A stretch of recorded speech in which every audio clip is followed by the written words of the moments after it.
Ahí se pueden ver mejor. Sí, doctor. También en la copita se puede. Ahí está. Ahí mejor, doctor. Bien.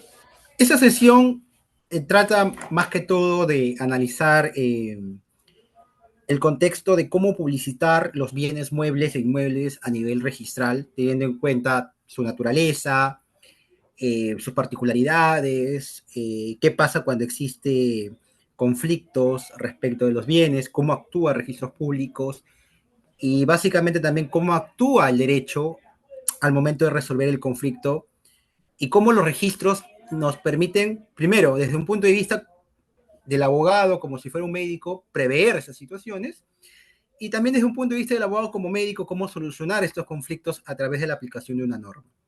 Ese va a ser mi enfoque el día de hoy, ¿no? Para esto tenemos que saber en qué consiste, básicamente, los bienes muebles, en qué consisten los bienes inmuebles, cómo es su sistema de transferencia, qué tipo de registros existe en el registro mobiliario, en el registro inmobiliario, ¿no? Y ver qué vicisitudes se pueden aplicar a nivel de cada tipo de registro, de cada tipo de bien. Lo que buscamos con esta sesión, que básicamente siempre lo que busco es explicar un aspecto teórico y luego un aspecto práctico, ¿no? Dentro de este bloque que me toca exponer, el aspecto teórico podrá ser abordado 1 hora y cuarto, 1 hora, dependiendo de cómo vamos avanzando. Ustedes pueden hacer sus preguntas a través de la caja de comentarios o si fuera necesario para una aclaración, creo que es pertinente levantar la mano para poder darle el pase. Aunque hacia el final de la sesión, para que lo tengan en cuenta, si tienen alguna pregunta en particular, voy a hacerme de un espacio de 15 o máximo 20 minutos para absolver preguntas particulares de cada uno de las personas que se están conectadas. Así que no hay ningún problema en ello. ¿Qué buscamos con esta sesión? Los logros que he apuntado particularmente para esta conferencia. Eh, bueno, que básicamente el alumno, el capacitado, conozca las formas de transferencia de propiedad de bienes, tanto muebles como inmuebles, la forma de publicitar dichos bienes, la utilidad de los registros públicos, básicamente que conozca en líneas generales, de forma general, el registro de bienes muebles que contiene y el registro de bienes inmuebles que contiene, ¿no? Eso es lo que vamos a ver en la sesión de hoy. Vamos con el sistema de transferencia de propiedad en el Perú en líneas generales. Como le digo, ustedes pueden ir haciendo sus comentarios por la caja de Zoom. Si tienen a bien hacerme una pregunta, no tengo ningún problema en responderlo, siempre y cuando levanten la mano para habilitar ese micrófono a través de los organizadores, ¿no? No hay ningún problema. Vamos a partir de esta situación. El sistema de transferencia de propiedad en el Perú. No es lo mismo transferir propiedad mueble que propiedad inmueble, lógico.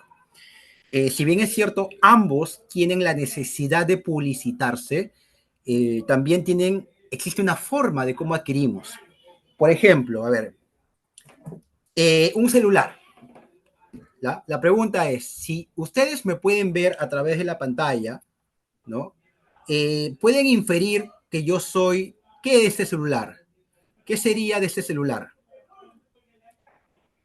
¿Soy un propietario? ¿Sí o no? ¿Qué ustedes pueden inferir que soy de este celular? ¿Que soy propietario? ¿Sí o no?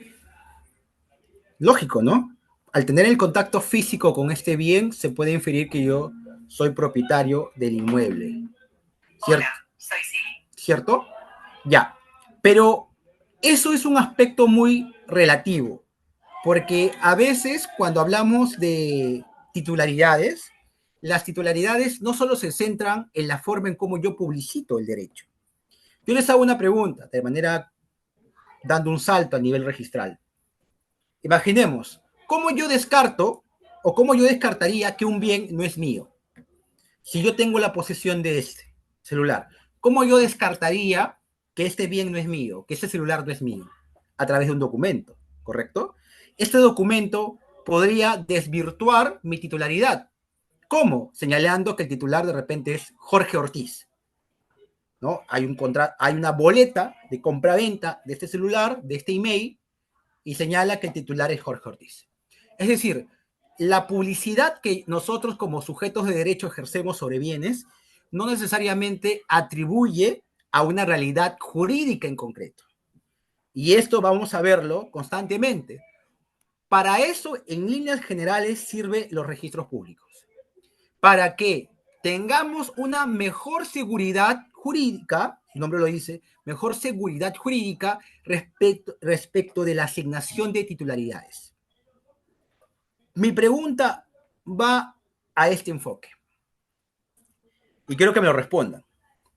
Si yo tengo un registro que me detalla quiénes son los titulares, ¿es más eficiente este registro respecto de la posesión o debo confiar siempre en la posesión? ¿Qué registro de publicidad me da mayor seguridad para la adquisición de derechos? ¿Un registro documental o un registro posesorio? ¿Ustedes qué piensan? Si hubiera un registro sobre este celular que esté en documentos donde pueda yo acceder a un registro documental como registros públicos, ¿me es mucho más factible acudir a este registro documental o tengo que revisar constantemente la posesión? Como ven, en los comentarios muchos me señalan, bueno, no todos, ¿no? Pero muchos me señalan que es más práctico tener un registro documental. Y sí, es correcto. Es mucho más práctico. ¿Por qué? Porque en cierta manera para eso existen los registros públicos. Para asignar titularidades a través de la publicidad de sus documentos. De hecho, el principio de publicidad registral, que probablemente estén estudiando o vayan a estudiar, que está regulado en el artículo 2012, nos habla de ello. Este principio de publicidad que dice, todas las personas tienen que conocer la información que aparece en los registros públicos. ¿Y cómo accedemos a través de esa información en los registros públicos? ¿Cómo podemos acceder a la información registral? A través de las partidas registrales, a través de particularmente la lectura de expedientes como título archivado, ¿no? Entonces tenemos una asignación de información muy importante, porque si hacemos una lectura, por ejemplo, como tenemos unos apuntes acá en lecturas como en Bullard, hablamos de la reducción de costes de información.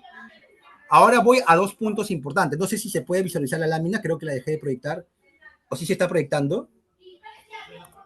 Veamos que para poder diferenciar estos dos tipos de bienes tienen reglas particulares. Hay, hay que diferenciar entre bienes muebles y bienes inmuebles. La pregunta clave es, y que siempre me tiene a mí en consideración, es, ¿qué entendemos por bienes muebles y qué entendemos por bienes inmuebles? ¿Quién me podría hacer en los comentarios alguna precisión sobre ello? O sea, ¿qué entendemos por bienes muebles? Ustedes entenderán pues, que la característica principal de un bien mueble es la movilidad. Y la característica principal de un bien inmueble es la aprehencia a la tierra. Pero eso no puede ser la única diferencia. Eso no puede ser la diferenciación en concreto.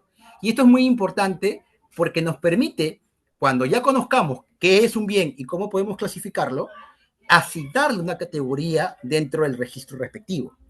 Veamos, según su respuesta, ¿cuál podría ser una diferencia entre un bien mueble y un bien inmueble? Los escucho, los leo, sin ningún problema. Porque esto es un tema de contexto. Porque los registros públicos no solo tienen que verse desde un punto de vista técnico, también desde un punto de vista de la naturaleza de por qué publicitamos algo. Porque si yo deseo que de repente a nivel legislativo un terreno sea considerado un bien mueble, lo va a hacer. ¿Ya? Y ahí partimos de algo muy interesante. Como pueden ver en la lámina, existe una clasificación tanto de los bienes muebles como de los bienes inmuebles. Según el artículo 885 del Código Civil, son categorizados bienes inmuebles todos los que estén en la lista taxativa del artículo 885. Y esta es una lista muy particular que debe entenderse como números clausus. ¿Qué significa esto? Que solo los bienes que estén categorizados como bienes inmuebles en el artículo 885 pueden ser considerados bienes inmuebles. Es decir, tenemos una lista taxativa puntual para entender cuándo estamos frente a bienes inmuebles. Y por lo tanto, si ya tenemos una lista taxativa de bienes inmuebles, mi pregunta es, ¿ya podemos categorizarlos en el registro inmobiliario, sí o no? Si nosotros ya tenemos una lista taxativa de bienes inmuebles que está regulada en el artículo 885, ¿Podemos considerar todos esos bienes susceptibles de inscripción en el registro inmobiliario, sí o no? ¿Ustedes qué piensan? Si ya tenemos una lista taxativa. Claro, es mucho más sencillo. Por eso, cuando yo hago mención en mis clases, siempre señalo, tanto el derecho registral como el derecho procesal son materias que coadyuvan al derecho civil. Siempre es así. El derecho registral lo que busca es publicitar una situación jurídica para obtener un resultado eficiente frente a una situación previa a una situación posterior. Siempre va a ser así. Por eso es muy importante categorizar y cuando entendemos a un bien mueble, a un bien inmueble.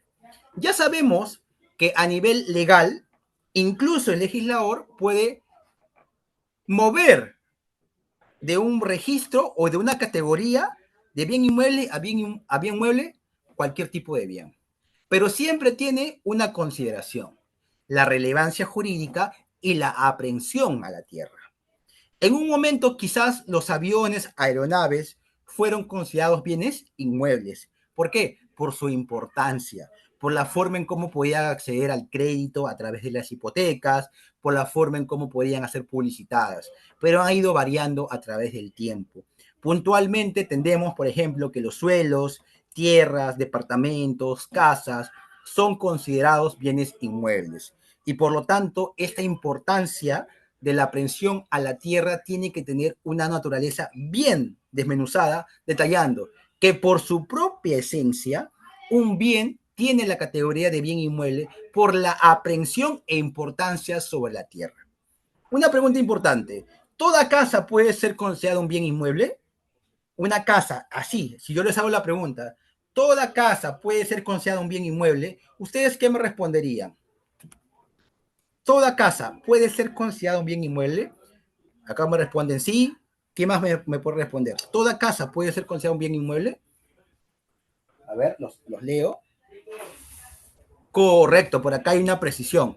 Solo las no movibles, porque hay casas que se mueven, ¿no? Los autos que son considerados casas, por ejemplo, en Estados Unidos, acá no se ve mucho, o las casas flotantes. Por su categoría, ellos no tienen una aprehensión a la tierra, no tienen un afincamiento a la tierra. Y por lo tanto, desde una categoría, podríamos decir que en un momento se pueden llamar casas, pero por su naturaleza no tienen esa aprehensión. Y por lo tanto, no pueden ser categorizadas en la lista de bienes inmuebles. Tenemos una lógica para ir aplicando la categoría de bienes inmuebles. Y por otro lado, tenemos la categoría de bienes muebles, en el artículo 886 del Código Civil, ¿no? Que se habla particularmente de bienes muebles. Acá hay una pregunta, ¿en el Perú se ha registrado ese tipo de casas? No. ¿Por qué? Y eso también lo vamos a ver después con casos prácticos. Los tipos de registros se aplican particularmente también enfocado al concepto que yo tengo. Si bien es cierto, el derecho es cambiante, y no digo que no lo sea, va a producirse en algún momento, podríamos ver a futuro que ese tipo de bienes, categorizados como casas y que tienen un tema de movilidad, puedan ser registrados, pero no ahora, por la propia naturaleza del derecho. Pero el derecho es movible, el derecho es cambiante, y por lo tanto hay que tener en cuenta ese factor. En un momento, incluso las naves y aeronaves, no me van a dejar mentir este punto, eran bienes muebles y pasaron a ser inmuebles y ahora han vuelto a la categoría de bienes muebles. ¿Por qué pasa eso? Precisamente por la importancia. En un momento, la importancia de este tipo de bienes los hace relevantes en un tipo de registro. Eso no significa que un registro sea más importante que otro. Cada registro tiene su particularidad. Lo que pasa es que por su propia naturaleza se adapta un tipo de bien a un tipo de registro, a un tipo de categoría. Y por lo tanto, cuando ya descartamos cuáles son bienes muebles, cuando ya descartamos cuáles son bienes inmuebles, vamos a la categoría de bienes muebles. ¿Y dónde está la categoría de bienes muebles? La categoría de bienes muebles está regulada en el artículo 886 del Código Civil, que nos habla que todos son bienes muebles los que están regulados en este artículo y otros que establezca la ley. Entonces la pregunta es, ¿la categoría de bienes muebles es una categoría números clausus o números apertus? Repito la pregunta. Si ya sabemos que la categoría de bienes inmuebles es número clausus, es un número cerrado, ¿la categoría de bienes muebles será un número cerrado o un número abierto? Cerrado, ¿no? ¿O abierto? Abierto, porque lo dice, porque la ley puede ir creando. Los bienes muebles es una categoría número abiertos. Pero, no obstante, hay que tener en cuenta, pero esto es un factor relativo, que no todo bien puede ser considerado bien mueble en líneas generales, aunque yo discrepo de ello. O sea, si ya tenemos solamente dos categorías, la categoría de bien inmueble y la categoría de bien mueble, yo entendería que la categoría de bien mueble, entonces, es todo lo que no es inmueble, independientemente de lo que diga la ley. O sea, yo puedo decir, imaginemos, ¿no? Se me ocurre, estos lentes, ¿qué son? ¿Estos lentes qué son? ¿Bienes? ¿Un bien? ¿Qué tipo de bien sería? Un bien mueble. Y no tiene que estar tipificado en una ley. Un celular es un bien mueble y no tiene que estar tipificado en una ley. Este es un bien mueble y no tiene que estar tipificado en ley. Solo que hay que hacer una precisión al respecto. También desde el punto de vista conceptual, de naturaleza. Todo bien materializable debe ser considerado bien mueble. Pero hay bienes que no son materializados que pueden entrar en la categoría de bien mueble. Por ejemplo, el derecho de marcas está categorizado como bien mueble. O sea, hay bienes, si leemos la disposición normativa del artículo 886, que no tienen una naturaleza física, pero igual es considerado bien mueble. Y eso es lo que llama la atención. Por eso es que yo les digo, no podemos estudiar el derecho inmobiliario o el derecho registral o el derecho notarial desde una noción antiquísima. Un seguro, por ejemplo. ¿Por qué? Porque las relaciones contractuales, las relaciones comerciales, las relaciones reales van modificándose. No obstante, un punto de crítica es que a nivel del derecho real no ha habido mucha actualización a nivel del libro de derechos reales, que está tipificado en el Código Civil. No hay una actualización. O sea, aplicamos normas que datan de hace 200 años.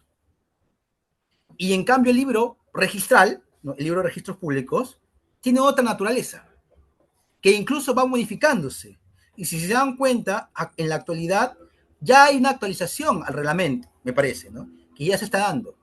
Y va a ir cambiando. Y eso es muy importante, que nosotros, y aprovechando también el diplomado, nos vayamos actualizando. Porque la norma debe ser cambiante, adecuarse a la realidad jurídica. Y es importante, entonces, proteger los bienes. Y la única forma de protección es darle esta categoría, esa singularidad. Por eso que hay bienes abstractos que van a ser considerados bienes muebles, a pesar que en su abstracción no tienen un contenido físico, como lo que hemos hablado. Una vez definido cuál es bien mueble y cuál es bien inmueble, vamos al sistema de transferencia, ¿no? Como vemos en la lámina, ¿no? Como vemos en la lámina, hay dos artículos muy importantes para estudiar. El artículo 947 y el artículo 949 del Código Civil. El 947 nos habla de la transferencia de bienes muebles. ¿De qué trata la transferencia de bienes muebles? Bueno, particularmente, digo, ¿no? Yo tengo este corrector, bueno, este resaltador, y quiero transferirlo, ¿no? O este celular y quiero transferirlo. ¿Cuáles son los elementos esenciales para poder transferir? Y ahí viene luego la importancia de por qué recurrir a un registro. No todo bien mueble es susceptible de inscripción en el registro. Luego vamos a ver por qué. Pero vamos a partir de la esencia. Vamos con este celular. Yo tengo este celular. Le puedo asignar un valor económico, ¿no? Es muy importante entender el concepto de asignación económica y diferenciarlo de la utilidad. Porque si se dan cuenta, si nos basamos en que todo bien que valga debe tener un registro, habría bienes que no tienen utilidad para la sociedad y se podrían inscribir. Pero yo les pregunto, ¿hay carros que cuestan más que un terreno? Yo les pregunto eso. ¿Hay carros que cuestan más que un terreno? ¿Sí o no? Sí, correcto. Hay carros que cuestan más que un terreno. ¿Hay joyas de oro que cuestan más que un carro? ¿Hay joyas de oro que cuestan más que un carro? Correcto. ¿Y acaso esas joyas de oro tienen algún registro? No lo tienen. No tienen esa relevancia o esa importancia como lo tuviera un carro, precisamente por la utilidad que tiene frente al registro. ¿Ya? Quiero que entiendan que no solamente se puede ver a la asignación de valor como un criterio para la asignación para la publicidad registral. La utilidad práctica en la sociedad que lo determina no un jurista, sino la propia sociedad. Bueno, diría yo particularmente el registro público, porque es el registro público el que crea el registro. Pero eso se da porque existe una realidad. Yo les hago una pregunta muy importante, y esto va también en función a la evolución que tenemos del derecho. Hace como 10 años, ¿cuáles eran los únicos vehículos que circulaban en una pista? Hace como 10 años. ¿Cuáles eran los únicos vehículos que circulaban en una pista? Una carretera cualquiera. ¿Cuáles eran? Un automóvil, una moto. Hace como 10 años. Actualmente encontramos otros vehículos, ¿correcto? Vehículos motorizados. Entonces, ¿cómo ha evolucionado el derecho? La reglamentación ha designado que todo vehículo motorizado tiene que tener, ¿qué cosa? Una asignación, una identificación y por lo tanto también un registro. Entonces, si yo tengo un scooter motorizado, ¿podría yo inscribirlo? Porque hay una asignación de valor también. Podría yo inscribirlo, ¿no? Solo que no se está reglamentando. En un momento se va a ir reglamentando, todos los vehículos automotores tienen que tener un registro. Solo que actualmente lo están comenzando como todo vehículo automotor, o sea, que tenga un motor tiene que tener placa. Pero en un momento todo esto va a estar registrado. Porque básicamente es útil frente a la sociedad. Y no queda simplemente en que yo me puedo desplazar. Una bicicleta no es un vehículo automotor. Por lo tanto, no tiene una asignación de identificación. Entonces yo les pregunto, si una bicicleta no tiene una asignación de verificación, ¿podría ser registrado una bicicleta? Nunca lo ha sido registrado y no lo será. Porque el criterio de identificación y asignación de valor es precisamente el que tenga un motor y una bicicleta no tiene motor. Ahora, si yo modifico la bicicleta y le asigno un motor, ¿tengo la obligación de asignarle una identificación? ¿Sí o no? Sí. Y por lo tanto, en algún momento incluso, por más que no sea muy costosa esta bicicleta con motor, tengo que registrarlo. ¿No? ¿Se dan cuenta de la lógica un poco? Y eso es la importancia dentro de la asignación. No desde un punto de valor económico, sino desde un punto de valor para la sociedad en función a su utilidad. Y volviendo al tema de transferencia, yo les decía que ese celular, independientemente del valor, tiene forma de transferencia. Existe dos criterios para transferir propiedad. Propiedad mobiliaria. Un título y una forma de perfeccionamiento de ese título. Se llama título y, ¿quién me dice? Para transferir un bien mueble se necesita título y... A ver, ¿quién me responde? Para transferir un bien mueble se necesita título y... A ver, vamos a ver en los comentarios si de repente recuerdan sus clases reales. Cuando yo hablo sobre la transferencia de propiedad mueble, artículo 947, hablo que para transferir propiedad mobiliaria necesito título y necesito otro concepto. Claro, traditio, muy bien, la traditio, pero la traditio, ¿cómo se entiende como concepto? La traditio es una forma de... Vamos, si está bien, está perfecto. Título y modo. El modo es la forma de perfeccionar la transferencia. ¿Ya? O sea, existen dos formas que tenemos para perfeccionar una transferencia, sobre todo en los bienes muebles: el título y el modo. Y dentro del modo tenemos una categoría o tenemos subcategorías de cómo se puede perfeccionar esa transferencia. Algunos me han dicho la traditio. ¿Y qué es la traditio? La entrega en posesión. Así de sencillo. ¿Ya? La entrega en posesión nos permite perfeccionar la transferencia. Pero esto, y hay que tenerlo en cuenta, es una categoría antigua. Actualmente incluso, si yo les pregunto a ustedes, yo tengo un auto, nunca le entregué el auto al que me compró el auto.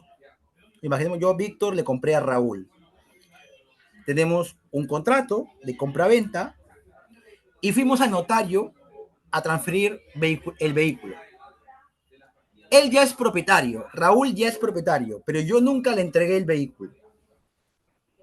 Y por obvias razones, yo manejo ese auto que nunca transferí o que nunca le entregué en posesión y produzco un choque, un accidente.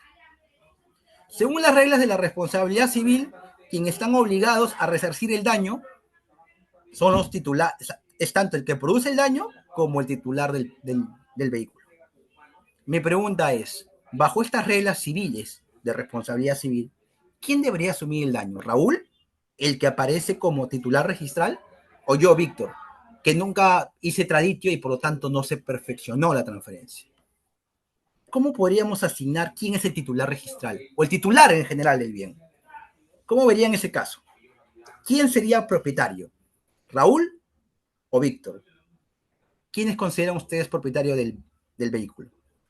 Teniendo en cuenta que registralmente fue Raúl el que registró el bien. Está Raúl como titular registral.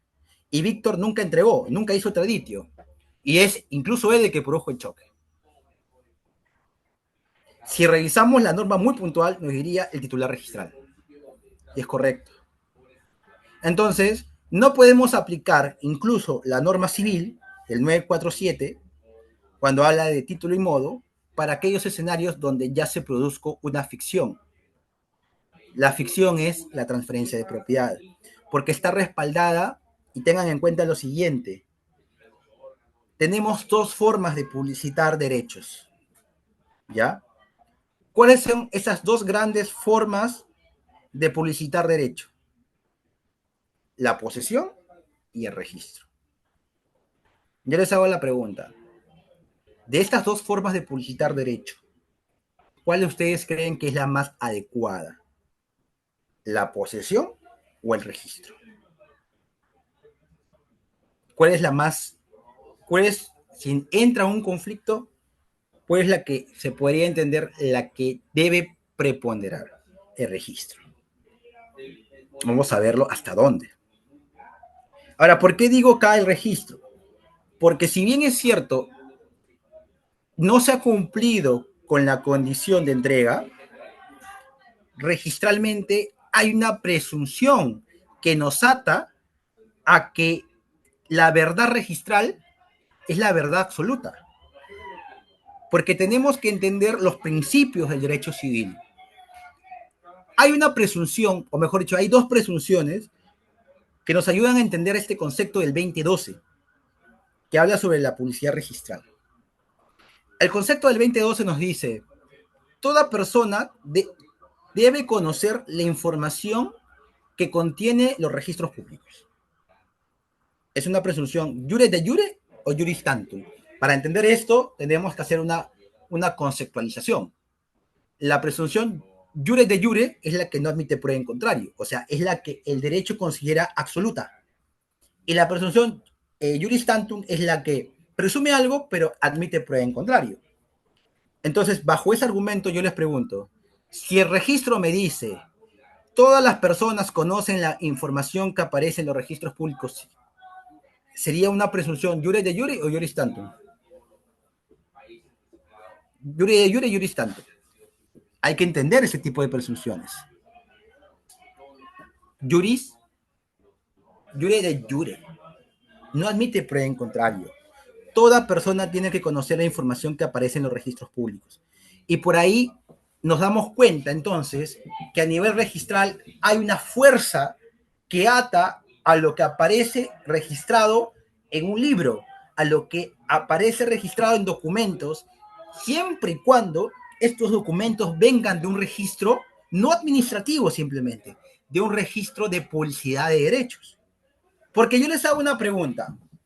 Si yo voy a la municipalidad, cualquiera, de cualquier distrito, quiero ver quién aparece como contribuyente a nivel municipal. Y de repente voy a encontrar como contribuyente a una persona que no es el titular registral. Entonces, ¿a quién le hago caso? ¿Al registro administrativo de la municipalidad o a los registros públicos? ¿A quién debería yo confiar que es el propietario? ¿A municipio o a registros públicos? ¿Quién tiene mayor fuerza?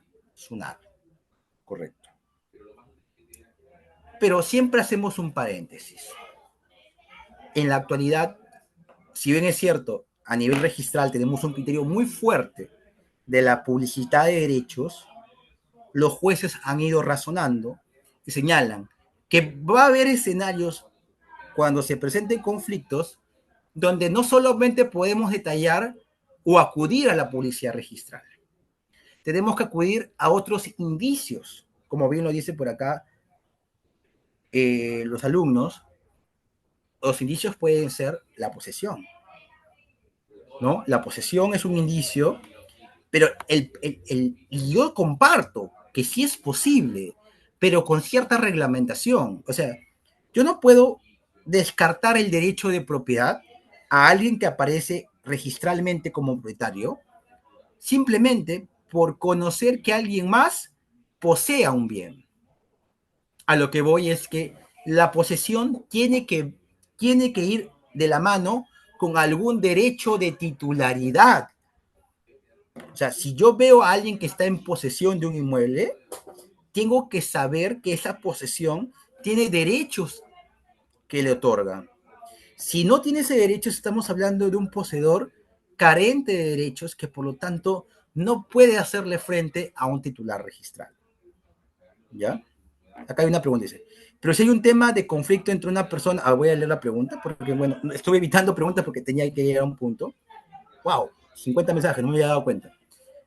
Doctor, dice, pero si hay un tema de conflicto entre una persona con una posesión de propiedad de más de 40 años y con un título de compraventa de ese año, y también un título registrado en SUNAT por otra persona, claro, justo vamos a llegar a ese punto, de cómo el legislador ha previsto esas situaciones jurídicas, ¿no? No sé si la cambié la lámina, pero me gusta siempre antes reflexionar, ¿no? En ese punto. Bueno, ya hemos terminado la parte de transferencia de bienes muebles. Me queda claro que deben entender que la propiedad mueble a nivel del Código Civil requiere título y modo, pero eso no necesariamente se aplica a bienes registrados. Eso lo tengo en cuenta. Quiero que lo tengan en cuenta, ¿ya? Por si acaso. Eso quiero que lo tengan en cuenta a fin del curso, ¿ya?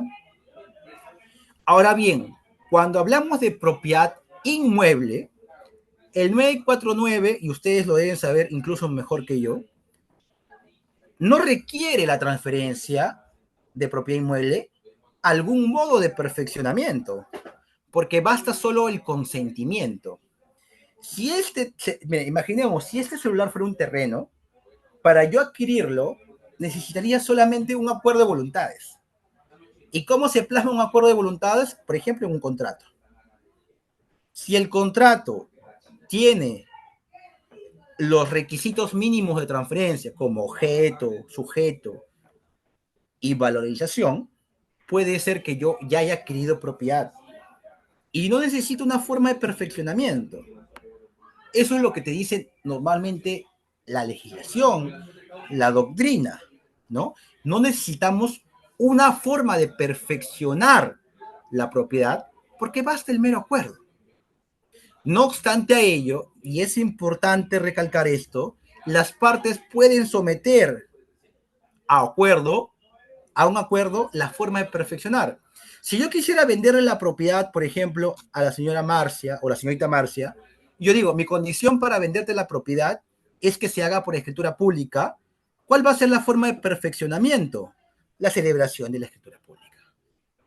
Entonces, las partes tienen autonomía en colocar las condiciones necesarias de perfeccionamiento. Puede ser una entrega, puede ser la firma de un contrato, puede ser la firma de una escritura pública, puede ser incluso algo simbólico como la entrega de llaves, ¿ya? Entonces, hay que entender este contexto de que en la transferencia de propiedad inmueble se necesita particularmente solo la voluntad, pero la voluntad también puede generar, ¿qué cosa? Una forma de perfeccionamiento. Es decir, no podemos simplemente analizar la transferencia de propiedad inmueble como que solo basta la voluntad. Si bien es cierto, es el pilar para todo tipo de transferencia, si las partes han establecido una forma de perfeccionamiento, esta forma de perfeccionamiento es la que se debe colocar. E incluso esta forma de perfeccionamiento va a estar publicitada en los registros públicos. No se puede desconocer, porque es lo que prima a nivel de autonomía de la voluntad.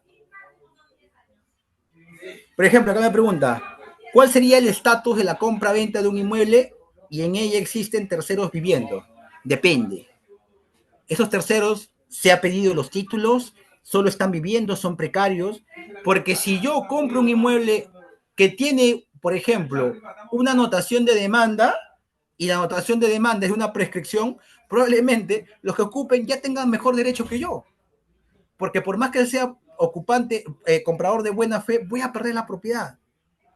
Y por otro lado, si de repente estoy comprando una propiedad que dice petición de herencia, uy, yo estoy comprando la propiedad, pero solamente un hermano. Y no voy a poder comprar toda la propiedad porque obviamente estoy conociendo que hay un conflicto inmobiliario. Pero si yo veo que de repente hay un juicio de desalojo y la persona que me está vendiendo me está comunicando, ¿sabes qué? Hay ocupantes, pero porque son precarios, yo no puedo, o sea, yo no puedo decir que desconocía que hay ocupantes, pero que esos ocupantes no me perjudican en la adquisición, porque no tienen titularidad frente a mí, no hay un conflicto. Entonces, no puedo decir porque he revisado la posesión y he encontrado a otra persona, desconocer que hay titularidades porque no las hay, salvo que los titulares o los ocupantes me muestren algún derecho. Entonces, sí, hay que tener cuidado. Sí, los registros públicos sirven para eso, para prever. El revisar la posición es mucho mejor también, porque me permite evitar conflictos a futuro. Lógico, pero no es un criterio que todavía esté establecido puntualmente en una ley. Está establecido solo y exclusivamente en un criterio jurisprudencial. En el 2020, si la memoria no me falla, salió un pleno nacional que estableció sugerir modificar los criterios del artículo 1135 que habla sobre el mejor derecho de propiedad. El mejor derecho de propiedad a nivel inmobiliario señala inicialmente que prima la buena fe más derecho inscrito. Pero con ese criterio del pleno te dice, no basta eso. Gana el que compró antes y estuvo en posesión. Así te pone el criterio. O sea, no importa si es una compra-venta a título privado. Lo que importa es que tenga un título antiguo y tenga posesión. Desnaturalizando lo que por años ha estado regulado en el artículo 1135. Es decir, prima en ese caso para la jurisprudencia la posesión frente al registro. Y un criterio, no podría decir descabellado, un criterio entendible ante tanta tráfica y aprovechamiento de personas que utilizan el registro como una herramienta de oponibilidad para intereses singulares y perversos, pero al final perjudicando los derechos de los que primero compraron. Entonces, si utilizamos inteligentemente los sistemas de publicidad, repito, ¿cuántos sistemas de publicidad tenemos? Dos: sistema de publicidad posesorio y sistema de publicidad registral. Pero no descartemos también otro sistema de publicidad, el sistema de publicidad del registro administrativo. Un ejemplo de sistema de publicidad del registro administrativo, ¿cuál es? Los documentos o publicidad que aparece a nivel municipal. pero también podemos encontrar otro tipo de registros muy parecidos a estos. Todos los registros son importantes, todos, pero la ley ha querido categorizar a un registro con mayor oponibilidad que otro. En síntesis, la ley, ¿cuál ha querido darle mayor protección? Al registro que emana de los registros públicos, porque para eso ha sido creado, para publicitar derechos y situaciones subjetivas, dotarlas de oponibilidad y generar confianza en el sistema. ¿Ya? Eso tienen que quedarse. Pero no podemos descartar la aplicación de los otros sistemas de publicidad. Vamos a ver qué otras preguntas hay por acá. Recuerden que si son preguntas más que todo de opinión o de algún caso, de repente no me voy a dar 20 minutos, sino media hora para acabar 9:30 y proceder a sus preguntas, porque tengo que acabar por lo menos con la parte teórica. Ya, acá dice, doctor, hay muchos casos tanto en viviendas y autos que solo se hicieron con contratos de compraventa privados, entiendo yo. Nada más. Lo que sí se puede hacer prescripción adquisitiva, claro, cumpliendo los requisitos del tiempo de posesión y se pueden, correcto. Pero al fin y al cabo, lo que se busca precisamente con los registros respectivos es generar publicidad para que otros puedan conocerlo. Nosotros podemos conocer que yo soy titular de un bien, titular de un auto. Al final, ¿para qué sirve la prescripción? Si se dan cuenta, estamos desnaturalizando la figura de la prescripción y la utilizamos para un fin útil. Ya no utilizamos la figura de la prescripción para adquirir propiedad. Estamos utilizando la figura de la prescripción para regularizar propiedad. Nótense la diferencia. Antes se utilizaba la prescripción para adquirir propiedad de un bien que no era mío. Ahora utilizamos la propiedad para la prescripción para regularizar propiedad que es mía. Y eso en criterios jurisprudenciales no es viable. Pero ya muchos jueces han caído en cuenta que, bueno, esa es la realidad actual. O sea, yo tengo un título de propiedad que quedó inconcluso, con firmas legalizadas, y ya no puedo hacer otorgamiento de escritura pública. ¿A qué recurro? A prescripción. Mi título es antiquísimo, me lo metió el alcalde que ya murió hace años, la municipalidad cambió tantas veces, se perdió la copia, porque me ha pasado, se perdió la copia original en el registro municipal y solamente me quedé con una copia en papel. Prescripción. ¿Me entienden? Entonces el derecho va mutando, el derecho se va adecuando a la realidad jurídica. ¿Bien? Vamos a seguir avanzando con algunas preguntas. Hasta las 9:35 me puedo detener en la parte teórica para abordar preguntas por audio de repente, ¿no? ¿Qué pasa si el contrato no se encuentra debidamente escrito en SUNAR? Bueno, depende de lo que busques. Si lo que buscas es generar oponibilidad, por lo menos tus documentos que acreditan titularidad deberían tener fecha cierta. Entonces, la fecha cierta, ¿cómo se adquiere? Yendo al notario y colocando un sello. Y ojo con ese dato, también es importante. La fecha cierta no dota de validez al acto. La fecha cierta solamente dota de, solamente dota de, no de validez, sino de existencia al acto. Quiero hacerme entender de diferenciar entre la nulidad, ¿no? O la validez de un acto jurídico y la existencia. Puede existir un acto jurídico, pero no ser válido. Solo que en el Perú la validez, un título válido se presupone que existe. O sea, un título existente, un negocio jurídico existente se presupone que es válido. No hay una diferenciación como tal.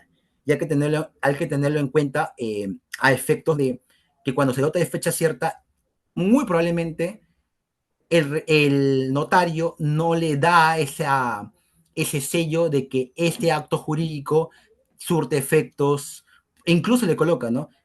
Este acto no se ha firmado en tal notaría, por lo tanto, el notario no puede dar fe de la validez del acto. Incluso detalla esto. Y esto hay que tenerlo en cuenta a efectos de poder saber que la fecha cierta básicamente es eso. Decir que este acto se celebró en tal fecha y nada más. Si es inválido o no, no le compete al notario. Ya, vamos a ver con más preguntas. Ya, Marcia, hacia las 8:40, yo lo que voy a hacer es algo práctico, ¿ya? Voy a acabar, yo sé que hay muchas preguntas, voy a acabar la parte teórica 8:30, hago un pequeño break aprovechando para tomar un vaso de agua y, y mientras tanto van formulando sus preguntas o van levantando la mano. Entonces yo voy viendo a quién, con los coordinadores, a habilitar su audio, porque creo que ellos manejan el tema del audio, y ya les puedo responder las preguntas hasta terminar la sesión, ya, porque veo que hay preguntas y no me va a alcanzar el tiempo. Ya vamos a terminar con la parte teórica en estos 8 minutos que quedan. Entonces ya sabemos que el sistema de transferencia de propiedad inmueble se basa básicamente en la voluntad de las partes, y la voluntad de las partes también puede colocar una condición, ¿no? Es lo que le expliqué. Siguiente, vamos a ver acá. La forma de publicitar en el Perú y utilidad de los registros públicos. Como les dije, está la posesión, están los registros. No descartemos también el registro administrativo, pero es un tercer elemento que no tiene mucha relevancia al fin de la sesión. En la posesión encontramos presunciones de la posesión, está regulada en el Código Civil. Por ejemplo, nos dice que se presume que el poseedor es propietario, se presume que uno posee los accesorios, se presume la buena fe en la posesión, entre otros. La posesión es tomada en cuenta a nivel legislativo, pero también en jurisprudencia relevante. Por ejemplo, en un caso de alquiler, se pone como criterio importante la posesión, ¿no? En un caso de bienes no registrados, se tiene en cuenta un elemento importante, la posesión, ¿no? En caso de concurrencia de acreedores mobiliarios, se tiene como criterio la posesión. Y en los registros encontramos la publicidad registral como un criterio donde se conoce la información de registros y de ella no se puede decir que no la conocía. 2012, publicidad registral. En el caso de la fe pública registral, el tercero que adquiere y compra el registro se ve protegido ante un escenario de conflicto, ¿no? 2014. En conflictos inmobiliarios, por ejemplo, de derechos de la misma naturaleza, derechos reales, se toma como criterio la inscripción, 2022, y en concurrencia de acreedores inmobiliarios se toma como criterio el artículo 1135, que habla en primer lugar sobre la buena fe y la inscripción en registros. El registro de bienes muebles particularmente tiene su clasificación y es uno de los 4 registros que administra la Superintendencia Nacional de Registros Públicos, de SUNAR, ¿no? Básicamente aquí se inscriben los actos y contratos sobre bienes muebles registrables, ¿no? Justamente lo que mencioné, no todos los bienes muebles son registrables, siempre que reúnan 3 características, ¿no? Que sean tangibles, y ahí partida de por qué la naturaleza de entender los bienes, que sean tangibles, es decir, que pueden ser, que pues se pueden ver y tocar, que se puedan trasladar de un lugar a otro, la movilidad, y que su traslado no pierda su integridad o funcionalidad. Dentro del registro de bienes muebles está o se subdivide en registro de propiedad vehicular, el más conocido, el registro mobiliario de contratos, el registro de naves y aeronaves, que esto ha ido cambiando a través de los años, tanto el registro inmobiliario como el registro de muebles, y el registro de embarcaciones pesqueras y buques, que también ha ido cambiando. Ya aquí pueden encontrar este tipo de registros y tengan en cuenta la particularidad de cada uno de ellos. Y finalmente, el registro de propiedad inmueble es uno de los 4 registros que administra también la SUNAR. Comprende la inscripción de todos los actos y contratos relacionados a bienes inmuebles registrados. Si ustedes quieren ir a la norma particular, qué actos son susceptibles de inscripción en el registro inmobiliario, recurrimos al artículo 2019. Ahí pueden encontrar todos los actos susceptibles de inscripción, ¿no? Por ejemplo, el arrendamiento es susceptible de inscripción. Algunos me preguntan, ¿el contrato de asociación en participación sobre un inmueble es susceptible de inscripción? No, porque los actos susceptibles de inscripción en el registro de bienes inmuebles y de bienes muebles, como en varios otros registros, son a números clausus. No se pueden crear inscripciones que no estén reguladas en su propia normativa, ¿ya? Y dentro de este registro se subdivide en el registro de predios, registro de concesiones para la explotación de servicios públicos, registro de derechos mineros, registro de áreas naturales protegidas. Bien, yo me voy a quedar acá porque veo que hay muchas preguntas. Obviamente me puedo explayar en cada uno de los registros, pero quisiera pedirles un favor, solamente dame 5 minutos para tomar un vaso de agua y poder contestar todas sus preguntas. ¿Les parece? Díganme que sí, por favor, para poder seguir, porque veo que hay muchas preguntas y probablemente vamos a habilitar micrófono. ¿De acuerdo? Denme 5 minutos para regresar y retomamos con las preguntas que tuviera ustedes. Vayan formulando las preguntas y vayan levantando las manos a los que quieran preguntar por audio. para coordinar con los amigos del diplomado y se les puede habilitar. No sé si otro profesor les ha podido habilitar también las preguntas, pero yo quisiera habilitarles por audio para que me las puedan hacer. Los que tengan preguntas por audio, por favor, una indicación muy puntual. Si van a hacer contextos, sean muy puntuales y pregunten, no tengan problema, pregúntenlo. O sea, quiero saber cómo se soluciona esto. Traten de hacerlo muy resumido, no explayarse más de 5 minutos, por favor, en su caso, para yo tratar de responder también a la brevedad y poder tener las mayores preguntas posibles durante esta última etapa. ¿De acuerdo? Entonces regresamos en breve, por favor. Correcto, doctor Víctor. Una vez ya el doctor, solicitamos a los participantes si tienen dudas o preguntas, pueden levantar la manito o dejar por la casilla de comentarios. A todos los que levantan la manito le vamos a dar acceso en orden. Muy bien, en breve vamos a dar inicio.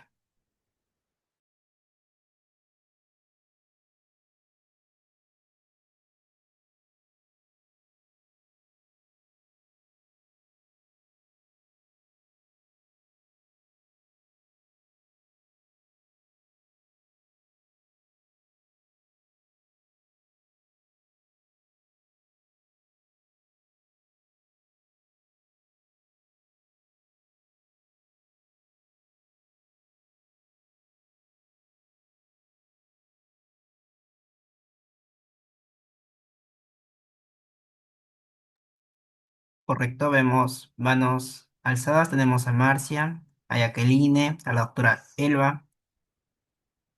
A todos los que tienen preguntas pueden ir levantando la manito. En breve vuelve el docente y vamos a darles acceso al audio.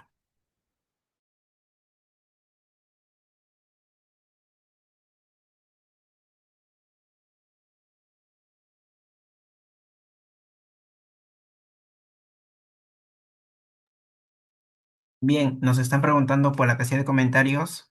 Disculpe, buenas noches. ¿Se compartirán los videos de las capacitaciones, por favor, para poder reposar? Claro que sí. Todas las clases que nosotros realizamos, una vez que cortamos la grabación, automáticamente se va a registrar en su campus virtual. Si no tienen su usuario o se han olvidado su contraseña, por favor nos escriben, ya el área de sistemas les estará remitiendo nuevamente su usuario para que puedan repasar la clase. Así que no hay problema, no se preocupen. Todas las clases, todas las materiales van a estar adjunto en el campus virtual que ustedes han adquirido. En relación a la asistencia, automáticamente ustedes cuando ingresan con sus nombres y apellidos, nosotros trabajamos con la inteligencia artificial, así que cuando ingresan al Zoom, automáticamente les estará registrando la hora de entrada y la hora de salida. Si por trabajo o caso omiso ingresan tarde, no se preocupen, lo importante es que ingresen con sus nombres y apellidos. ¿A dónde puedo comunicarme con esta área? Correcto, pueden comunicarse con el número de zona jurídica donde se han inscrito su inscripción de pago. Ahí les está juntando Grupo Zona Jurídica 98 90 53 192. Le estará dando soporte técnico el área de sistemas.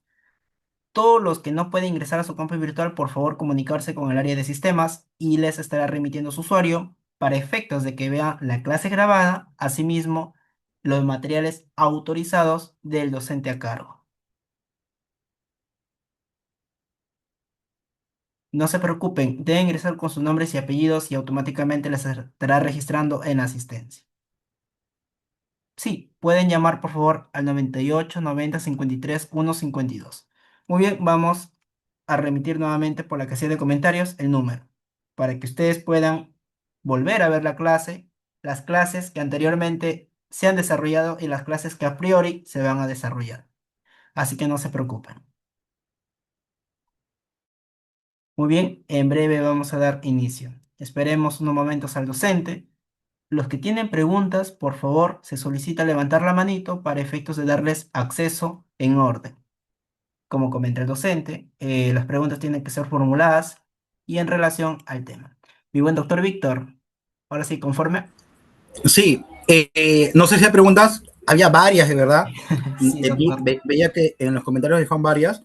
Eh, eh, Preferiría si me la pueden formular por audio. Quizás algunos no tengan audio también, ¿no? Esa es la particularidad. Así es, Eh, doctor. Tenemos levantadas las Entiendo. manitos, vamos a ver por orden para efectos de... Ujú. Tenemos, Acabamos con todas las del audio y las que vayan quedando en la caja de comentarios, no sé si me la puedas hacer, porque sí se me complica un poco leerlas tantas. Escógeme las mejores y yo las respondo. correcto, doctor, no se preocupe. Tenemos a la doctora Marcia, estimada doctora, la escuchamos. ¿Qué tal? Muy Adela- buenas noches. ¿Qué Buenas tal, noches. doctor? Una consulta. Mire, yo tengo un caso sobre desalojo y Ujú. reivindicación. El tema es Ya. el siguiente. El señor hace 30 y tantos años, junto con una pareja, compró un terreno que es su casa ahora del señor. Con la señora nunca se casaron, la señora venía con niños de otro compromiso. Después de Ujú. 10 años, la señora fallece, pero en ese tramo la señora registra la propiedad a su nombre, sin Ya. conocimiento de mi patrocinado. Después de un tiempo, en el año 2015 para adelante, el último hijo de la señora inicia Ujú. una sucesión intestada y la propiedad pasa a ser a favor del hijo, pues, ¿no? Del heredero. Claro. Después de un tiempo, mi patrocinado se entera de que su entenado habían vendido la propiedad a una persona. Entonces, cuando esa persona, y todos ahí sabían pues que el señor ya tenía más de 30 años viviendo, ¿no? Por así decirlo. Ujú. El señor inició un proceso de unión de hecho que ya está admitido, ya está archivado prácticamente, ¿no? Salió fundado su demanda a favor de mi patrocinado. Partiendo de ahí, el joven, el joven, el suentenado vendió a uno, a un precio de 21.000 soles, 22.000 soles el terreno. Ese uno le vendió a un segundo, a una señora, a 11.000 soles, y esa señora vende a un tercero a 1.900 soles el terreno. Entonces, 1900. 1.900. Ya. Entonces, el último comprador supuestamente lo compra de buena fe, pero todo el mundo, bueno, y de su barrio, pues sabe de que mi patrocinado es el poseedor, dueño y tiene un contrato anterior, pues, ¿no? Como le comento. Ya. Entonces, ese señor inicia un proceso de desalojo. En primera Contra su instancia, cliente. contra mi cliente. Ya. En primera instancia le declararon improcedente, el comprador apeló, en segunda instancia nuevamente le declararon que regresó a primera instancia para que primera instancia formule bien sus conclusiones porque le dio a mi patrocinado porque declaró improcedente, ¿no? Ujú. Nuevamente le declararon improcedente y ahí quedó. El señor ya no presentó, el comprador, el tercer comprador ya no volvió a presentar ningún documento, absolutamente nada. Inicia un nuevo proceso de reivindicación, de que él ha comprado, que es su terreno, que está en registros públicos. Ahorita estamos a la espera de la sentencia. Tercer Ok. paso, mi persona inicia un proceso de nulidad de acto jurídico de las Claro. compras-ventas, ¿no? Ajá. Pero más o menos, doctor, me gustaría que me dé un alcance en cómo va a terminar mi proceso. Bueno, el señor tiene un contrato de compra-venta ya de hace más de 30 años. Su También cliente. tiene, pues, mi cliente, sí. Tiene un Tiene lo contrato que de compraventa que nunca registró. nunca registró, o sea, su conviviente lo registró, a mi parecer, no de mala fe, porque ella lo registró solamente como única dueña. Entonces, ellas Ujú. al tener hijos de otro compromiso, pues obviamente los hijos heredan y mi patrocinado queda fuera de ese tema. O sea, sí le corresponde, pero porque no se le incluyó en su momento. Solamente por este contrato es que él respalda, ese título de propiedad que nunca llegó a registro. Que nunca llegó a registros, ese título de Pero, propiedad. pero igual su cliente tiene posesión. Obviamente, ya tiene como más de 40 años, del año 78. Perfecto, pero tiene pruebas que pueden darnos un Sí, sí, indicio de que sí. posee. Ya, porque Tiene una. las Perfecto. constancias de los jueces de paz de aquellas épocas, los vecinos, firmas de los vecinos que dan fe de que mi patrocinado vive ahí hace Ujú. muchísimo tiempo, ¿no? O sea, tiene todo eso. como le digo, en primera instancia, en el tema de desalojo, prácticamente pues declararon improcedente al desalojo que inició la otra parte, en Ya. primera y en segunda instancia. Nuevamente el señor demandó por reivindicación, que estamos a la espera de sentencia de primera instancia, y el proceso que nosotros hemos iniciado de nulidad de acto jurídico, más lo que es el tema pues de una petición de herencia, porque mi patrocinado ya tiene su sentencia fundada en lo que es unión de hecho. Ya, No pero o para sea, reclamar. en síntesis, como para también abordar las otras preguntas, su patrocinado ocupa el bien y también tiene un título de propiedad y ya tiene un reconocimiento de unión de hecho que podría probar la conexión de derechos, y el otro que está intentando desalojarlo tiene solamente inscripción en registros, más nada. Inscripción a registros, más Nunca nada. revisó la posesión. Si hubiese revisado la posesión, encontraría a este No, señor que es su patrocinado. nunca. La pregunta que usted hace muy puntual es, si tiene forma de evitar el desalojo, yo le podría decir que sí. No obstante a ello, igual está pendiente de regularización su derecho. O sea, puede utilizar la figura de la prescripción como una opción para poder mantener su adquisición, aunque desde mi experiencia, la figura de la prescripción, si no se ha planteado antes y si no tiene los documentos, por más que ya que tenga 40 años, se va a caer en algún momento. ¿Ya? Y esto es lo más complicado, el perder la posesión por un desalojo que dura poco tiempo, frente a una figura de la prescripción donde ya, ¿cómo planteo una prescripción si ya me retiraron del inmueble con un lanzamiento? Entonces, hay que ser muy cuidadoso en el caso, y bueno, si ya han admitido la demanda en algún momento, no, eso es lo que me perdí un poquito. ¿Ya la admitieron de nuevo en segunda instancia con la apelación de la improcedencia o no? Sí, doctor, ya el señor en la otra parte apeló en la sala declararon nulo todo lo de primera instancia y que formulen bien por qué habían fundamentado, ¿no? Sobre todo la improcedencia. Entonces, como lo regresaron a primera instancia, para que formulen bien para la motivación de la sentencia, entonces nuevamente vuelven a declarar improcedente ese caso, pues en el tema de desalojo. El tema de desalojo quedó improcedente. Yo ya he solicitado, ya pasó el tiempo para que la otra parte pues inicie nuevamente, no ingrese algún documento, lo que sea.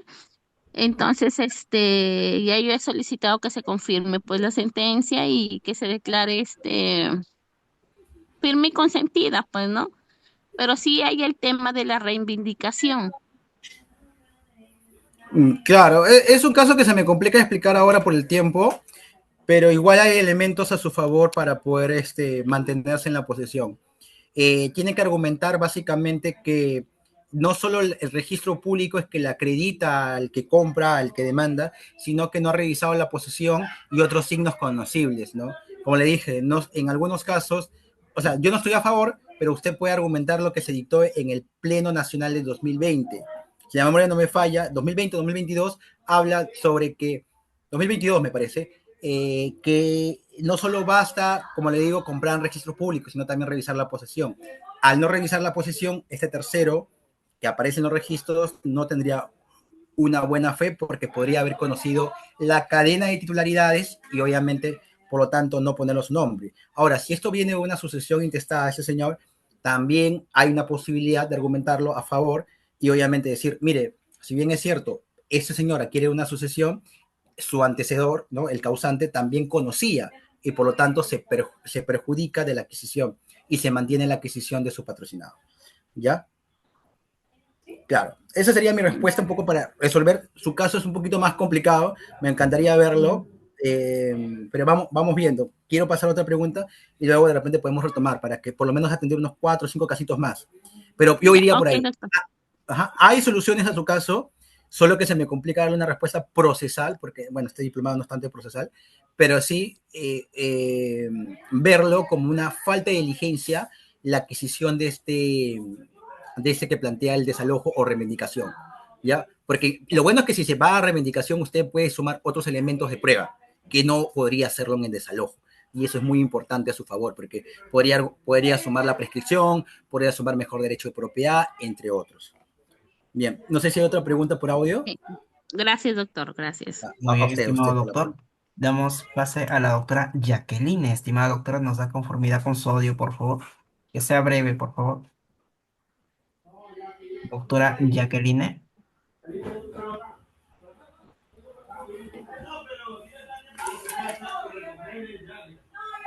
Bien, al parecer la doctora Jacqueline tiene problemas con su audio. Vamos a dar acceso al siguiente. Doctora Elba, por favor, nos da conformidad con su audio. Hola, buenas noches, buenas noches, buenas noches. ¿Qué tal? ¿Cómo está? Buenas noches, señora Elba. Buenas noches. Dígame, ¿cómo puedo ayudarla? Sí, por favor, la consulta es la siguiente. Respecto a una propiedad, un predio, una parcela de terreno que tiene una ficha matriz, el propietario lo que hace es vender partes o áreas de este terreno lotizado como acciones y Ujú. derechos. ¿Es Ya. posible, alcanza de la ley, no sé, a eso pregunto, que las personas puedan adquirir, inscribir inmediatamente su porcentaje de acciones y derechos, o sea, sus lotes de Ah, terreno?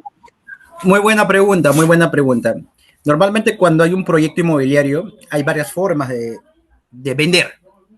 O sea, la venta no conlleva necesariamente registro. O sea, la venta es, lo que quiero que entiendan ahí es que el celebrar un contrato de compraventa puede quedar solamente un contrato privado y no llegar a registro.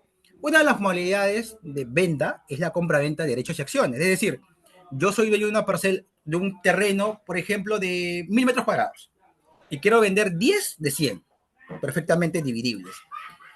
Si hablábamos en términos de porcentaje, si yo le vendo a uno de ustedes 100 metros, estoy vendiendo un 10%. Entonces, yo puedo colocar en mi contrato de compra-venta que le estoy transfiriendo el 10% equivalente del metraje. No obstante a ello, este 10% debería estar individualizado los colindantes. Es decir, yo estoy vendiendo estos 10 metros, te da seguridad jurídica a nivel registral, pero tengo que estar delimitando qué espacio es. No solamente decir colocar un porcentaje, porque si coloco el porcentaje, luego, ¿qué genero a nivel de conflicto? Que entre los 10 no se pongan de acuerdo quién le va a tocar el terreno 1, el terreno 10, el terreno 5. ¿Me entiendes? Entonces, lo ideal sería que tu contrato privado, donde está delimitado el porcentaje, te respalde y a la vez se inscriba también acciones y derechos. Entonces, cuando se termine de vender todas las acciones y derechos, luego los condóminos se pongan de acuerdo en función a ese contrato original y privado que tienen internamente y que obviamente le respalda para saber cómo se debe distribuir. Ahora, eso no conlleva, o sea, ese acuerdo conlleva que las partes respeten inicialmente, pero no necesariamente eso se va a respetar y con lo cual podrían permutar. Es decir, yo de repente originariamente tengo la asignación del terreno o lote 1, pero permuto con el que tiene el lote 10. Entonces yo ya no estoy en la esquina derecha, estoy en la esquina izquierda. Puede pasar, ¿no? Pero sí te da seguridad respecto de que eres titular. O sea, con la celebración del contrato de acciones y derechos sobre una propiedad, esto es susceptible de inscripción. Lo que no pasa, por ejemplo, cuando se te ofrece una compra-venta de bien futuro. Puedes tener un contrato hasta estar legalizado, pero no eres dueño de parte del inmueble. Simplemente tienes una promesa de compra-venta sobre un bien que todavía no tiene existencia. Esa sería mi respuesta. Muy bien, estimado doctor. Damos el acceso al doctor Diego. Estimado doctor Diego, nos da conformidad con su audio, por favor. ¿Qué tal? Buenas noches. ¿Se puede escuchar? Sí, se escucha bien. Ya, ¿qué tal, doctor? Buenas noches. La consulta es la siguiente. En el caso de subdivisión, póngase, dos hermanas comparten la titularidad del mismo predio y una quiere hacer la subdivisión de su área, pero una se rehúsa a dar el consentimiento que sería un requisito para que ingrese a los registros. ¿Cómo se Claro. podría proceder ahí, doctor? Esa es mi Bueno, pregunta. Gracias. cuando son cotitulares, estamos hablando de cotitularidad, ¿no? O sea, ambos son titulares. No se llega a un acuerdo, lo que se puede hacer es acudir al juez con un proceso de división y partición. Y la parte que ocupa, o sea, es decir, mira, si tú y yo fuéramos copropietarios y yo quiero ya terminar con la copropiedad, yo asigno un plano y digo, ¿sabes qué? Tú debes quedarte con este pedazo y yo quedamos con este pedazo. A veces esto no se respeta. porque por eso es que no llega a un acuerdo. Entonces yo puedo plantear la demanda de división y partición previa audiencia de conciliación y proponer luego de la audiencia la posesión que vengo ocupando para que se respete la forma de distribución. El que demanda prima precisamente en la forma de distribución y por lo tanto el juez debe sentenciar de, en primer lugar, que se divida el bien y luego la propuesta se debe presentar al juez para que así vaya a los registros públicos. ¿Sabes cuál es el gran inconveniente a nivel práctico? Es que básicamente a veces los jueces no entienden esta parte y no ordenan los partes judiciales en su debido momento y de forma ordenada, con lo cual luego vas a tener una sentencia que quizás quede en sentencia y no tengas un título ya independizado. Y hay que tener mucho cuidado con eso. Hay que insistir, o yo pensaría en un momento que debe existir salas especializadas en derecho de propiedad, pero no las hay. Así como ahora hay salas especializadas en derecho de familia, debe haber salas especializadas en derecho de propiedad, para que cuando se emitan las partes judiciales no haya este rebote o observaciones por parte del registrador. Esa es mi respuesta. Sí, acá respondiendo a Elba, sí, la venta de acciones y derechos se tiene inscripción, pero lo compras como porcentaje y eso tiene que aparecer en tu partida registral. Vas a aparecer como copropietaria, pero en un porcentaje. Otro de Renzo Rojas, chicos, si no hay más preguntas por audio, en la escritura pública, uy, se me fue, se me van varias, hay varias preguntas. Doctor, Sí. tenemos el último de la doctora Salinas Cortés, dispense. Adelante, adelante, adelante. Excelente. Estimada doctora, ¿nos da conformidad con su audio, por favor? Sí, buenas noches, muchas gracias. Doctor, buenas noches. Mi consulta es la siguiente. Bueno, es un caso en el que una persona genera la compra de una propiedad hace muchísimos años. Esta persona fallece. La propiedad está inscrita en registros públicos. La persona fallece, pero a cargo de la propiedad queda el hijo de su esposa. No es hijo de la persona, sino es el hijo de su esposa. Al pasar los años, como es en una zona rural, llegan el Ministerio de Agricultura y hace le brinda títulos de propiedad a las personas que ya tienen muchos años viviendo en ciertas propiedades, ¿no? Esa persona, teniendo conocimiento que la propiedad no era de él, genera la prescripción adquisitiva de la propiedad y bueno, se procede a inscribir la propiedad en registros públicos a nombre de él, ¿no? ¿Qué tipo de prescripción inicio? Eh, ¿Judicial o administrativo? no, administrativa, hizo una prescripción administrativa. Ya. Posterior a ello, él vende parte de esa propiedad, la vende a otra persona, a un tercero. Ujú.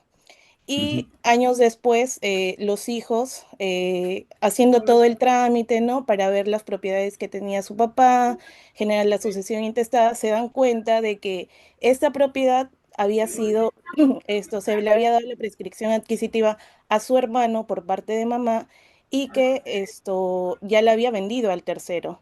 Lamentablemente, bueno, han pasado más de 20 años y ahorita es la gran pregunta, ¿no? ¿Qué se puede hacer? ¿Qué acción judicial se puede interponer para poder recuperar? Si se puede o ya no habría esa posibilidad.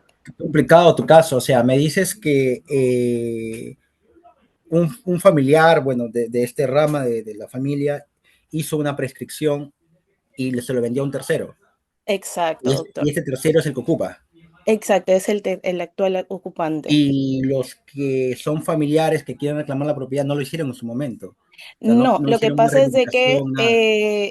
uno de ellos vive en Estados Unidos, entonces como se fue fuera del país, no tuvo nunca conocimiento. Ahora que volvió, están tratando de hacer todo, viendo todas las propiedades y ahí recién se ha tomado conocimiento, ¿no? Mira, lo único que te puedo decir, pero esto escapa a tema inmobiliario, es una demanda de enriquecimiento indebido. Pero también considero que esta demanda de enriquecimiento indebido, es decir, cómo esta persona incrementó su patrimonio con un bien que no era suyo, pero estaría justificado porque hay una resolución que le da derecho al bien por prescripción. Entonces, si yo Exacto. voy por un lado de enriquecimiento indebido, o sea a lo que digo es, cuando ya pierdan una propiedad definitivamente porque hay un tercero, o sea, definitivamente la pierdan, y sobre todo por prescripción, porque cuando adquieres un bien por prescripción, deja sin efecto las cargas y gravámenes y las titularidades anteriores. Ese es el efecto de la prescripción. Incluso el enriquecimiento indebido se caería, porque la forma de adquisición por prescripción es una forma reconocida por ley. Entonces, no encuentro algún argumento, pero por ahí, o sea, forzadamente, o sea, como somos los abogados, forzadamente un tema de responsabilidad civil podrías agarrar por un daño, pero igual considero que si lo planteas al juez, el juez te lo va a negar por decir, debiste plantear tu protección de tu propiedad en tu debido momento. Entonces, acá hay una negligencia, porque si, él te va a agarrar doctrina y jurisprudencia de decir que la prescripción es un castigo al propietario que no puso su derecho. Entonces, no hay nada que reclamar, no hay daño de reclamar. Entonces, por más que quisiera verle alguna argumentación que puedo sacártela desde un punto de vista teórico, a fines prácticos no hay nada que reclamar, ¿no? O sea, si es que ya lo adquirió por prescripción con sentencia, cuando debiste oponerte, o sentencia o resolución, cuando se debió oponer al trámite, a la gestión o al proceso en su momento, ¿no? Y menos aún si hay un tercero de buena fe. No quiero ser drástico, pero quiero ser realista, ¿no? O sea, no, claro, por supuesto. Gastarías en vano en un proceso, creo que el abogado no tendría pies para poder defenderte y lo único que harías es perder tu tiempo. Tal cual. Entiendo, doctor. Está bien, muchas gracias. Gracias por absolver mi duda. Ya, no hay problema. Disculpe que sea así de crudo, pero es que es verdad. Hay procesos en que ya no va, o sea, ya no hay nada que hacer. O sea, sí le puedo agarrar argumentos teóricos, pero al fin y al cabo es muy probable que el juez me lo declare infundado, ¿no? Prefiero decirlo así para que otros colegas de repente que tengan menos experiencia no lo sorprenda, ¿no? Lo digo por realidades. Yo también cuando era mucho más joven era apasionado teóricamente y eso, y te das cuenta de una realidad, ¿no? No sé si hay más preguntas. Excelente, buen doctor. Excelente. Sí, Teníamos ahora sí el audio de la doctora Jacqueline, con ella culminamos. Ya, adelante, con eso terminamos, porque sí me han sacado con las preguntas. Vamos. Estimada doctora Jacqueline, ¿nos escucha? Sí, buenas noches, doctor. Buenas noches. Mi consulta es la siguiente. Por ejemplo, yo estoy viendo un caso de que tenemos una partida primigenia, ¿no? De una asociación primigenia, y esta asociación se ha dividido en tres, A, B y C. La A ha quedado con la partida primigenia. La B se ha titulado ya porque se ha desmembrado de la partida primigenia. Y la C se ha independizado en área, ¿no? Ya su área está registrada en registros públicos, pero esa parte, la C, ¿no? No tiene una partida literal única, está en la partida matriz primigenia. Entonces, nosotros hemos ido al municipio provincial a pedir que se nos otorgue la partida de esa parte C, porque ya tiene el área independizada, registrada en registros públicos. Pero ellos nos dicen de que sí, van a pedir a registros públicos que nos den nuestra partida, pero hasta el momento no se ha hecho. Entonces yo quisiera saber qué más podemos hacer, cómo podemos hacer para obtener la partida de la parte C. ¿Ustedes poseen la parte C? Sí, poseemos la parte C y ya está registrado en registros públicos, solo que estamos dentro de la partida primigenia, que es la A,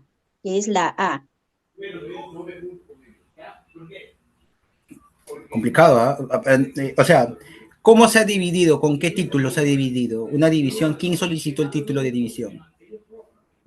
En su momento, en el año 2010, o sea, la partida primigenia era una sola, ¿no? Eran 2 millones de metros, 2 millones. Esos Bastante. 2 millones, digamos, la asociación B dijo ya, a mí me corresponde 500,000 metros, se ha desmembrado, ha sacado su partida única, ¿no? Literal, se ha titulado.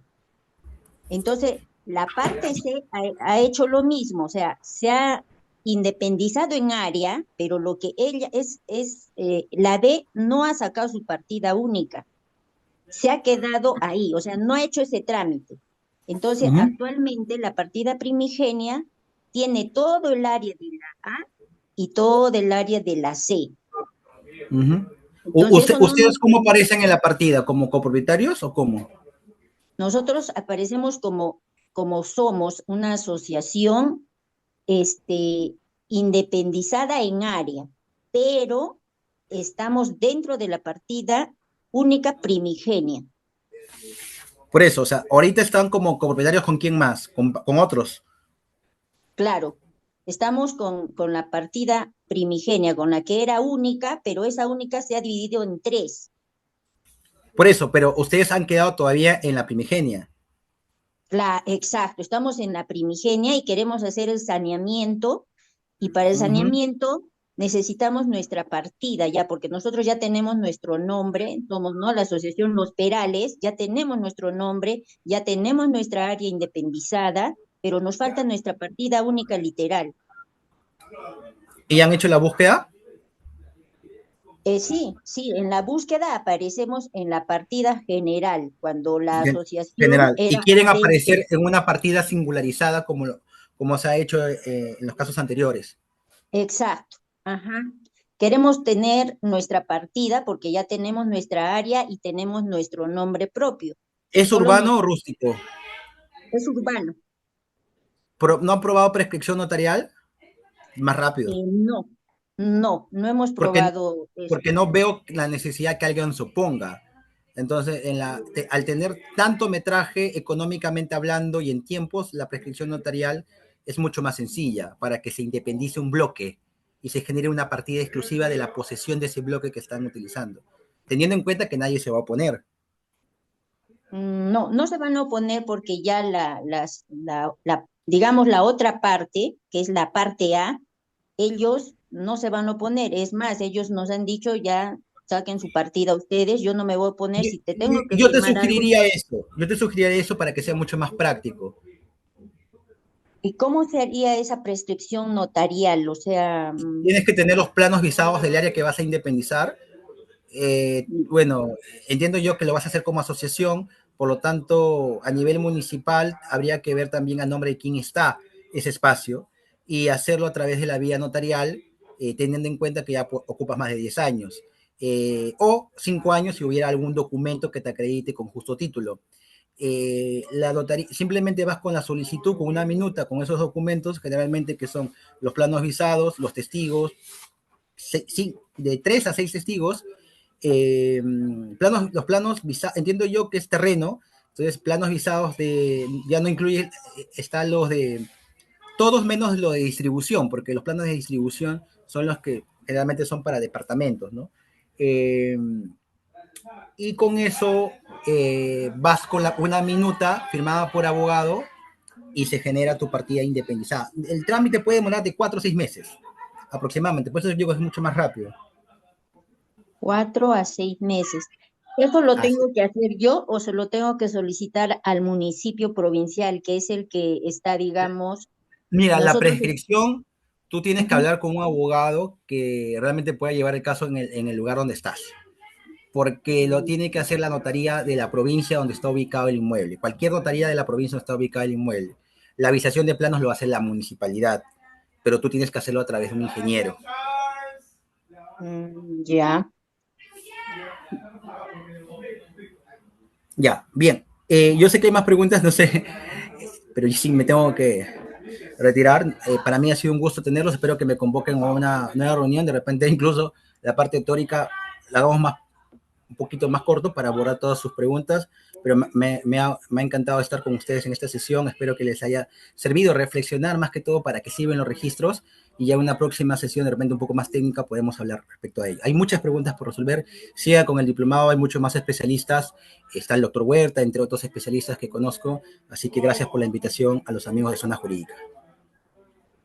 Muy amable, estimado doctor, agradecemos su amable cátedra que nos ha brindado el día de hoy. Ha sido muy productivo, valga decirlo, entre teoría y la práctica.